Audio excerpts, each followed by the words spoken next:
মুক্তিযুদ্ধকে জুলাইকে একসাথে মুখোমুখি নিয়ে আসা, সমকক্ষ করা, দুটোই কিন্তু অপরাধ। আমি আবার শব্দটা ব্যবহার করছি। আপনি মুক্তিযুদ্ধকে জুলাইয়ের মুখোমুখি করবেন, সমকক্ষ করবেন, দুটাই ভীষণ রকমের অপরাধ। তার কারণ হচ্ছে মুক্তিযুদ্ধ মানে কি? মুক্তিযুদ্ধ মানে হচ্ছে আমার রাষ্ট্র, আমার পতাকা, আমার লাল সবুজের দেশ, আমার মানচিত্র। আমার মানচিত্র, আমার পতাকা মানে হচ্ছে আমি অস্তিত্ব। আমি এখানে বসে আছি, আপনি বসে আছেন, আপনি পৃথিবীর যে জায়গায় যান আপনি বাংলাদেশী।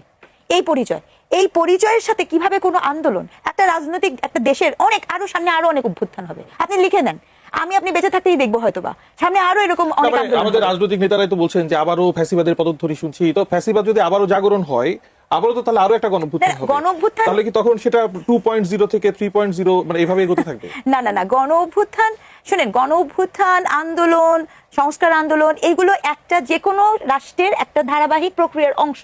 মানুষ সেখানে অংশগ্রহণ করবেন, মানুষ প্রতিবাদ করবে, এটাই তো স্বাভাবিক। যে দেশ বৈষম্যের এগেনস্টে কথা বলেছে, যে দেশ ৭১-এও বৈষম্যের এগেনস্টে কথা বলে স্বাধীনতা অর্জন করেছে, সেই দেশ তো বরাবরই বৈষম্যের এগেনস্টে কথা বলবে। কিন্তু আমার দুঃখ হচ্ছে ওখানে আপনি জুলাই আন্দোলনে প্রথমেই বলেছিলেন কোটা না মেধা, মনে আছে নিশ্চয়ই আপনার? জুলাই আন্দোলনের আজকে যত তারিখ, এই সময় ওই 2 বছর আগে আন্দোলন চলেছে বাংলা ব্লকেট, ঠিক আছে? আপনার জুলাই আন্দোলনে ওই সময় কত চমৎকার শব্দবন্ধনী ছিল, বুকের ভেতর অনেক ঝড়, বুক পেতেছি গুলিকর। সেই জুলাই কবে স্ববর্গীয় আর মবর্গীয় গালিতে পরিণত হলো আমি তো ঠিক বুঝতে পারলাম না। স্ববর্গীয়, মবর্গীয় এবং নারীর যৌনতা নিয়ে আপনি গালি দিলে তো ওই জুলাই আন্দোলনে তো আমার তো মনে হয় না কোনো সুস্থ চিন্তা সম্পন্ন মানুষ সেখানে যুক্ত হতে পারতো।